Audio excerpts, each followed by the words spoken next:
안녕하세요. 거북이의 발색 부록의 거북이입니다.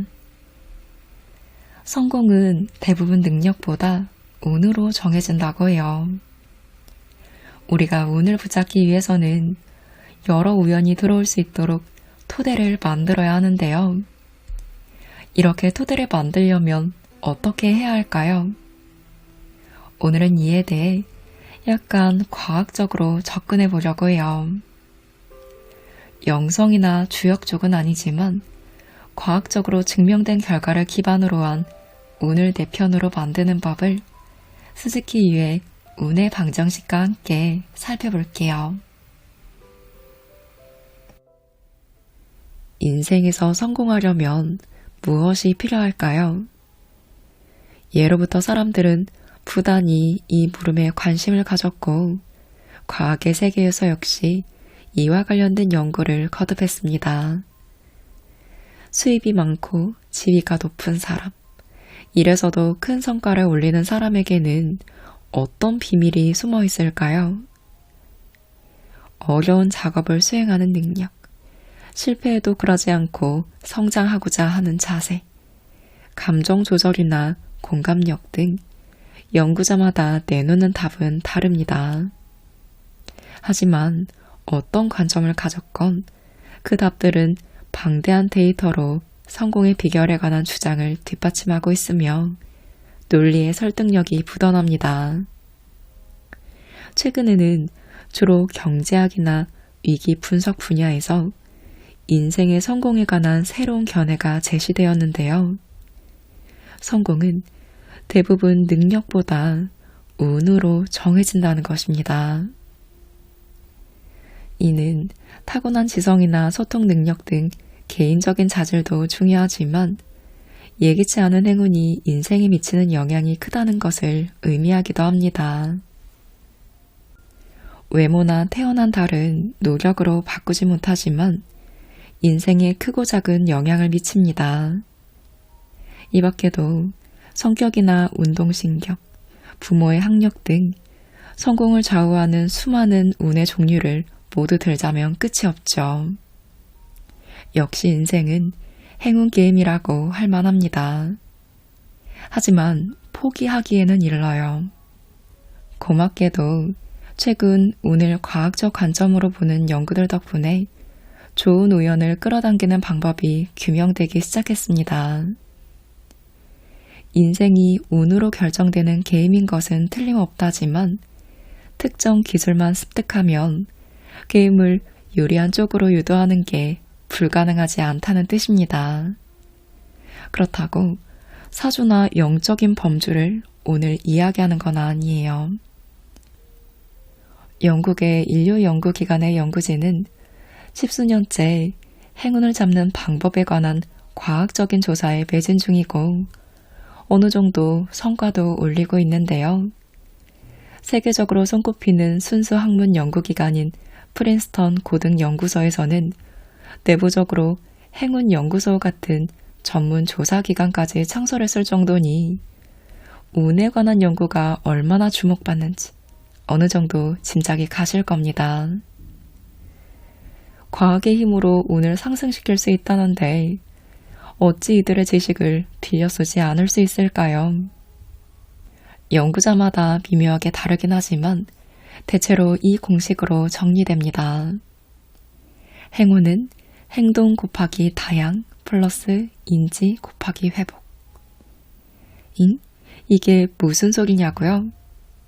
지금부터 이 공식에 맞춰 운을 붙잡기 위한 기술 향상법을 이야기해 보도록 할게요. 공식의 맨 앞에 나오는 행동은 인생에서 실행한 구체적인 액션의 질과 양을 의미합니다. 행운은 실행 횟수로 결정된다 라는 말 들어보신 적 있을 거예요. 좋은 운을 잡고자 한다면 인생에서 도전 횟수를 늘리는 수밖에 없다는 사고법인데요. 이 인생 조언이 옳은 말인지 확인할 수 있는 간단한 계산법이 있습니다. 당신이 성공률 1%밖에 안 되는 어려운 일에 도전한다고 해보죠. 한 번만 도전한다면 성공을 기대하기 어려운 확률이지만 실패한다고 해도 실행 횟수를 늘릴 때마다 확률이 조금씩 변동하니 두 번째 도전이면 성공률은 2%로 증가합니다. 그 후에도 도전을 반복할 때마다 수치는 늘어나서 시행 횟수가 100번이 넘으면 성공률은 63.396%를 넘어서며 459번째 도전에는 99%에 도달합니다. 여기까지 오면 오히려 실패하기가 더 어려워지죠. 단순한 계산으로 얻은 수치이지만 그만큼 든든한 결과라고 할 수 있습니다. 단지 아무리 시행 횟수가 중요하다지만 무턱대고 도전 횟수를 늘리는 게 최선이 아니라는 것도 쉽게 상상하실 수 있을 거예요. 단순히 시행 횟수만 늘리는 것이 인생의 성공으로 이어지기 어렵다는 사실은 독일의 한 연구에서도 확인되었는데요. 이 연구는 15개국에서 모인 운동선수 6,000명 이상을 대상으로 진행한 메타 분석으로 스포츠 세계에서 성공하려면 어렸을 때부터 한 경기에 특화해야 하는가? 라는 주제에 관한 조사였습니다. 상위 수준의 운동선수는 과연 유소년기 때부터 특정 종목에 집중했을까요? 아니면 어릴 때는 다양한 운동을 시도한 후에 어느 시점에 한 종목으로 그쳤을까요? 실제로 세계 수준의 운동선수일수록 10대의 여러 운동에 시간을 할애했고 목표를 한 종목으로 좁히는 시기가 늦었습니다. 반대로 어린 시절부터 특정 종목에 집중한 선수는 주니어 단계에서는 성공을 거두기 쉬웠으나 성인이 된 후에는 최고 자리에 오르지 못하는 경향이 있었습니다. 어린 시절부터의 영재 교육은 어쩌면 장기적인 성공으로 이어지기는 어려운 모양입니다. 최상위 운동선수일수록 여러 종목을 경험한 이유는 크게 세 가지였어요. 하나, 다수 종목을 체험함으로써 정신적으로 강인해진다. 둘, 여러 종목에 시도한 결과 재능을 발견하기 쉬워진다. 셋, 다채로운 경험을 쌓음으로써 다방면의 기술을 습득한다. 하나의 스포츠에 몰두하면 연습 시간을 오래 확보할 수 있으나 그만큼 마인드 전환이 어려워집니다. 게다가 자신의 재능이 다른 곳에서도 통하는지 검증받기 어렵고 경쟁자가 새로운 전술이나 공격법을 고안해오면 제대로 수비하지 못하게 되죠. 반면 여러 종목을 경험해두면 자신의 재능에 맞는 경기를 선택하기 쉬워지는 데다 몸이 여러 기술을 기억하니 돌발 상황 대응력도 높아집니다. 또 연습의 변형 가짓수가 풍부해져 한 가지 연습에 몰두한 나머지 발생하는 번아웃 증후군도 막을 수 있습니다. 경기에 따라 다르기는 하지만 어린 시절에 다양한 스포츠를 경험하는 게 유리한 건 틀림없나 봅니다. 듣고 보니 어린 시절에 여러 스포츠를 배운 최상위 레벨의 선수도 많은데요. 당장 떠오르는 이름은 유소년기부터 야구와 농구를 훈련한 마이클 조던, 어린 시절에 유도를 배운 지네딘 지단 등이 있습니다.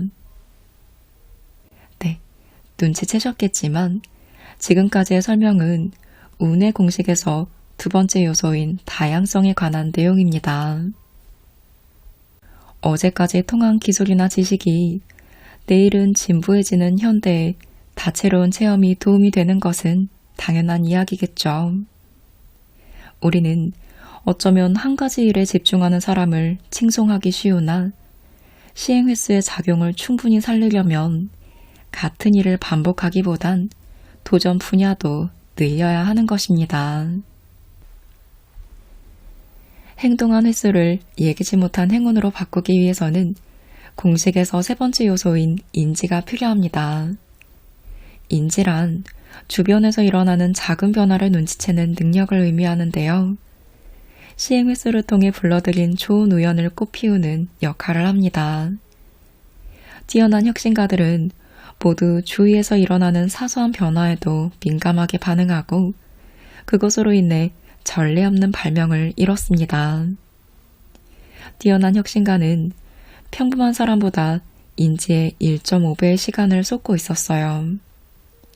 입이 딱 벌어지는 발명품을 탄생시키는 사람일수록 주변의 우연을 주의 깊게 관찰하고 거기에서 얻은 발견을 행운으로 바꿀 수 있는 것입니다. 행동, 다양, 인지라는 세 가지 요소에 대해 알았으니 마지막으로 빼놓을 수 없는 회복의 기술에 관해 이야기해 볼게요. 회복이란 말 그대로 실패해도 다시 일어서는 능력을 말하는데요. 좌절의 아픔으로부터 빠르게 빠져나와 다시 도전하는 정신작용입니다. 운을 붙잡기 위해서는 당연히 회복력이 필요합니다. 한두 번의 실패로 위축된다면 행운의 전제 조건인 행동량과 다양성을 늘릴 수 없겠죠. 행동이 늘지 않으면 좋은 우연이 찾아오지 않고 인지력을 살릴 기회도 놓치게 됩니다. 인생에 실패는 따라다니기 마련이며 죽을 때까지 한 번도 좌절을 경험하지 않는 사람이란 평생 아무것도 하지 않는 사람뿐입니다. 그러니 실패를 거쳐야 할 과정으로 인정하고 회복력을 기르는 수밖에 없죠. 그렇다면 전 세계 천재들이 입을 모아 말하는 행운의 비결이란 뭘까요? 운의 공식을 다시 한번 정리할게요. 운을 붙잡기 위해서는 처음에 도전의 총량을 늘리고 동시에 행운의 다양성을 넓힘으로써 여러 우연이 들어올 수 있도록 토대를 만들어야 합니다. 그런 다음에 예기치 못한 변화에 주시하면서 실패해서 몇 번이나 다시 일어섬으로써 단순한 우연을 발전적인 운명으로 바꾸는 것입니다. 이런 식으로 분해해보면 운의 공식은 옛 현자들이 보여준 조언과 매우 닮아 있습니다. 고대 로마의 철학자 세네카는 지금으로부터 2000년도 훨씬 전에 행운은 준비와 기회가 만났을 때 생긴다 라고 주장했고, 발명왕 에디슨도 행운은 기회와 준비가 일치했을 때 실현된다 라는 말을 남겼죠. 두 사람 모두 준비의 중요성을 강조하는 점이 같습니다. 어디까지나 개인적인 체험담이면서도 동서고금의 천재들이 같은 결론에 도달했다는 사실은 역시 주목할 만한 가치가 있습니다. 하지만 아쉽게도 그들이 한 말만으로는 준비에 대한 구체적인 답을 파악하기가 좀 어려운데요. 그렇다면 우리는 운의 공식을 어떻게 활용해야 할까요? 성공한 사람들은 하나같이 강렬한 호기심을 따라 성공을 손에 쥐었습니다. 물론 호기심이 유일한 비결은 아니지만 아무리 탁월한 지능이나 강한 정신력을 타고났다고 해도 호기심이라는 토대가 없다면 발휘하지 못하죠.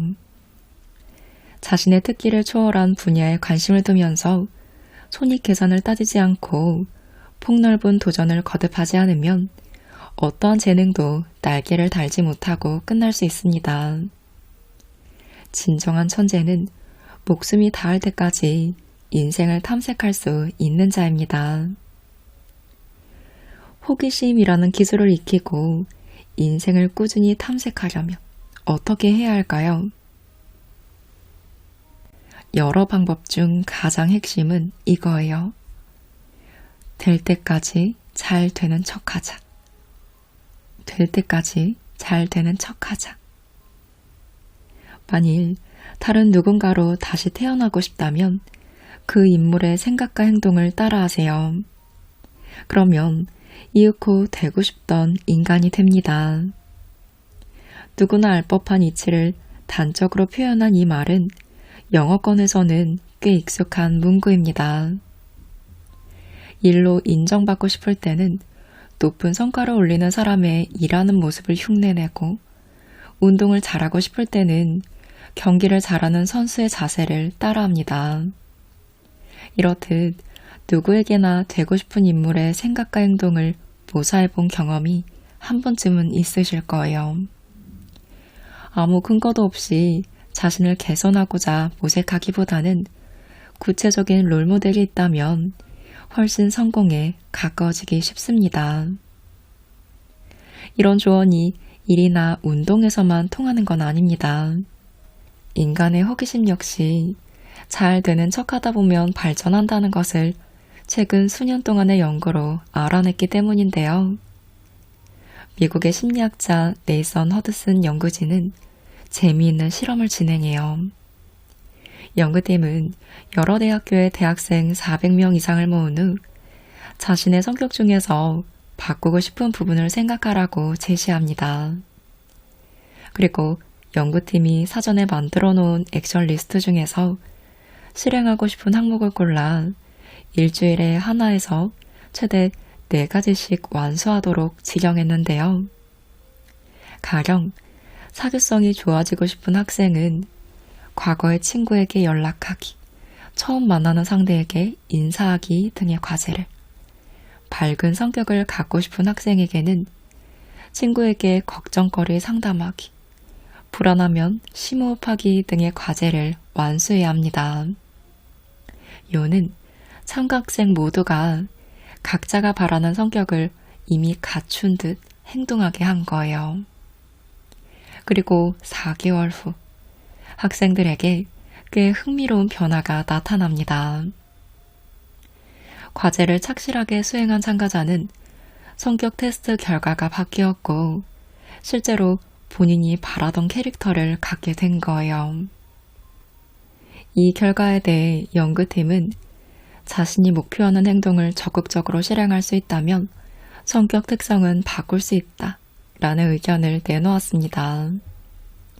결론적으로 인생을 탐구하는 기술을 습득하려면 호기심이 많은 인물을 따라 꾸준히 연기하면 됩니다. 이 작업을 여러 번 반복하다 보면 새로운 신경 패턴이 뇌에 조금씩 따기를 들고 마침내 내면의 새로운 성격이 뿌리 내리게 됩니다. 쉽게 말해 호기심을 장착할 수 있는 것이죠. 우리 안에 호기심을 장착할 때도 앞선 실험처럼 특정 행동을 반복하는 게 최우선인데요. 서던 메소디스트 대학교 연구팀이 개발한 액션 리스트를 구체적으로 소개할게요. 지금 말하는 리스트 항목 중 도전하고자 하는 내용을 골라 일주일에 1가지에서 4가지씩 실천해 보세요. 처음에는 아무 변화도 느끼지 못하겠지만 단시일 안에 하루하루 도전이 축적돼 틀림없이 호기심의 싹이 자랄 것입니다. 특히 이 리스트는 행동력이 낮은 사람에게 큰 효과를 기대할 수 있는데요. 늘 같은 일만 반복하거나 일상에 변화가 없다는 생각이 든다면 이 호기심 훈련부터 시작해 보시길 권합니다. 자, 호기심 액션 리스트 시작할게요. 해외 소식에 관한 기사 읽기, 과학적 발견이나 기술에 관한 최신 기사 읽기, 지금까지 본 적 없는 영화 감상하기, 지금까지 본 적 없는 드라마의 1화 시청하기, 새로운 팟캐스트에 등록해 첫 에피소드 듣기, 인생의 목표나 가치관에 대해 5분 동안 생각해보기, 좋아하는 식당에 가서 지금까지 먹어보지 않은 요리 시도하기, 가보지 않은 박물관이나 미술관 방문하기, 나와 다른 정치 성향에 관한 기사 읽기, 시간 여행이 가능하다면 어디에 가서 무엇을 할지 5분 동안 생각해보기, 하늘을 날 수 있다면 무엇을 할지 5분 동안 생각하기, 최소 5분간 명상하기, 한 번도 간 적 없는 식당에 가보기,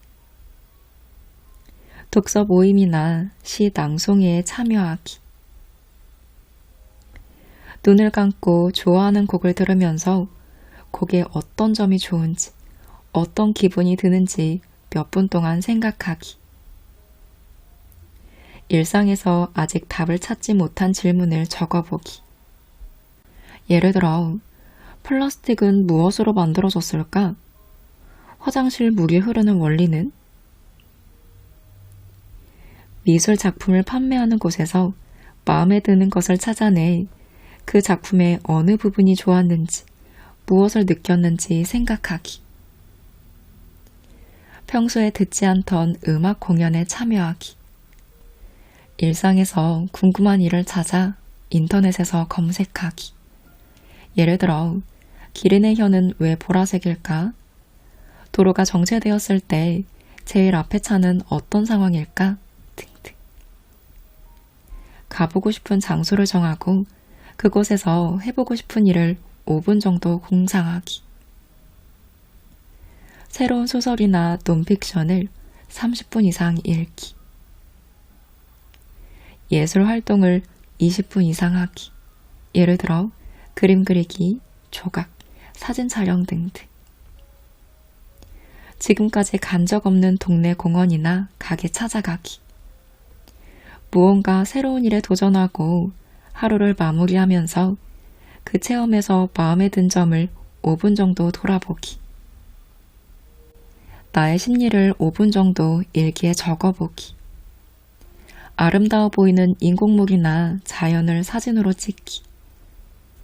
최근 알게 된 것을 친구에게 말하고 상대가 관심을 보이면 그 주제로 이야기 나누기.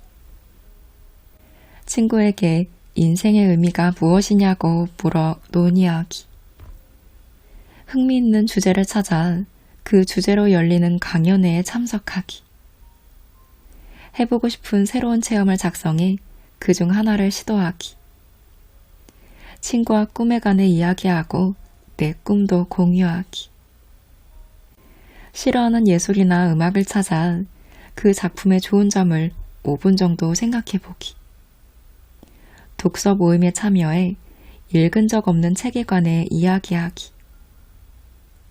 다른 문화를 가진 친구나 지인을 찾아 그 문화에 대해 질문하고 이해하기. 의견이 다른 사람을 찾아 그 사람의 견해를 이해하기 위해 질문하기. 여기서 논의는 하지 않는다. 마지막으로 꼭 필요한 주의사항을 일러드릴게요. 처음 해보는 훈련이다 보니 거의 모든 사람이 도중에 불안감을 느끼실 겁니다. 이런 쓸데없는 지식을 모아봤자 어디에 써먹을까? 새로운 체험을 한다고 해서 훗날 도움이 될 것 같지 않아. 아무 목표도 없이 새로운 경험만 해도 될까? 무의미한 일에 시간을 낭비하는 것이 아닐까? 모든 일에 호기심을 갖는다라는 말은 멋지게 들릴지도 모르지만 실상은 인생 목표와 아무런 관계도 없을 것 같은 지식만 축적하면서 언제 써먹을지도 모를 체험 예산을 쌓아 올리는 일입니다. 이런 과정이 반복되면 결국 자기 행동에 의문을 품는 게 당연할지도 모르죠. 하지만 우리의 행동은 절대로 쓸데없지 않아요. 위대한 발견 중에는 처음에 쓸데없다고 무시당한 행동의 축적으로 탄생한 것도 많음을 기억해 보세요. 그의 대표적으로 독일 생물학자 파울 에를리히의 에피소드가 유명합니다. 학창시절의 에를리히는 대학교 강의는 안중에도 없고 현미경을 들여다보면서 책상 위에 가득 펼쳐진 무지개 점들을 관찰한 기행으로 유명했어요. 신기하게 여긴 교수가 늘 무엇을 하느냐고 물으면 에를리히는 그냥 장난하고 있습니다 라고만 대답했다고 해요. 상대를 꽤 무시하는 대답이지만 그 후에도 에를리히는 같은 행동을 반복한 끝에 거기에서 떠오른 아이디어를 토대로 혈액 필름을 염색하는 방법을 개발합니다. 이 방법은 이윽고 세균화학이라는 새로운 학문의 탄생으로 이어졌죠. 두말할 필요도 없이 에를리에는 쓸모가 있는 지식을 추구한 게 아니었어요. 단지 호기심이 시키는 대로 꼼지락거렸는데 그것이 위대한 발견으로 이어졌을 뿐이죠. 그의 위대한 발견에는 못 미치더라도 쓸데없다고 여겨지던 지식이나 경험이 나중에 도움이 되는 사례는 우리 주변에서도 자주 볼 수 있습니다. 취미 덕분에 고객과의 대화가 풍성해지고 학생 때 배운 제2 외국어를 일에 써먹는 등 처음에는 도움이 되지 않는다고 느낀 일들이 우연한 계기로 뜻밖의 성과를 만드는 일은 흔하죠. 물리학자인 스티븐 호킹은 과거에 몇 번이나 위대한 발견이 가능했던 이유가 무엇이냐는 질문에 이렇게 대답했습니다. 나는 자라지 않는 아이일 뿐이다. 나는 아직도 어떻게, 왜를 계속 질문하고 있고 가끔 답을 확인한다. 유익한 답을 찾지 못해도 상관없습니다. 끊임없이 아이처럼 호기심을 간직한 채 어쩌다 옳은 답을 발견하면 되는 것이니까요. 19세기 영국의 정치가 벤저민 디즈레일리는 이렇게 말합니다. 새로운 행동은 반드시 행복을 가져오지 않지만 새로운 행동이 없는 곳에 행복은 탄생하지 않는다. 이 말을 명심해 주세요. 행운을 얻기 위해서뿐만 아니라 인생을 훨씬 즐겁게 보내기 위해서도 내면의 호기심을 장착해 보시기 바랍니다. 오늘은 스즈키 유의 운의 방정식과 함께 했습니다. 원래 운에 관한 이야기를 주역에 엮어서 이야기를 많이 했었는데요. 오늘은 과학적으로 새롭게 접근해 봤어요. 정리해보자면 행운은 시행 횟수로 결정됩니다. 운을 붙잡기 위해서는 처음엔 도전의 양을 늘리고 동시에 행동을 다양하게 해봄으로써 우연히 들어올 수 있도록 토대를 만들어야 합니다. 그런 다음 예기치 못한 변화에 주시하면서 실패해서 몇 번이나 다시 일어섬으로써 단순하게 지나칠 수 있는 우연을 내가 직접 발전적인 우연으로 바꾸는 것입니다. 우연으로 지나칠 수 있는 일을 나의 좋은 운으로 직접 바꾸는 거죠. 이제 운을 어떻게 부르는지 조금은 감이 오시죠? 그러니 우리가 지금 해야 할 일은 인생의 실패와 성공에 흔들리지 말고 운의 공식을 담담하게 활용하는 거예요. 이런 도전을 반복하다 보면 어느새 행운이 그냥 내 것이 되는 것을 느끼실 수 있을 거예요. 우리의 수많은 행운을 기원하며 오늘 영상 마무리합니다.